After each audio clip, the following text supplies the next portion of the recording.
Social media star और viral YouTuber सादुर Rahman अल मारूफ डकी भाई की अहलिया की deep fake video social media पर वायरल हो गई।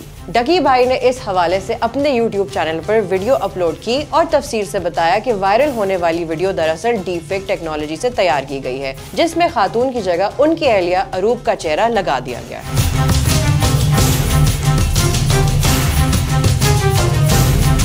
डकी भाई ने वीडियो में मजीद कहा कि जिसने भी ये हरकत की है उसने बिल्कुल भी अच्छा नहीं किया। इस तरह किसी की इज्जत के साथ खेलना बिल्कुल अच्छी बात नहीं। मैं इस मामले की तह तक जाऊंगा। उन्होंने इस दौरान ये भी कहा कि अगर कोई मुझे इस लड़की के बारे में बता सकता है जिसकी वीडियो को एडिट किया गया है, या फिर उस शख्स के बारे में कोई मालूमात दे दें जिसने ये वीडियो एडिट की, तो मैं उसको 10 लाख रुपए इनाम दूंगा। इस वीडियो में डकी भाई की अहलिया अरूब जतोई ने कहा कि जिसने भी ये वीडियो बनाकर वायरल की है उसे शर्म आनी चाहिए। औरत माँ, बहन, बेटी हर एक रूप में होती है, तो लिहाजा हम सबको एक दूसरे की बहन बेटियों की इज्जत का ख्याल रखना चाहिए।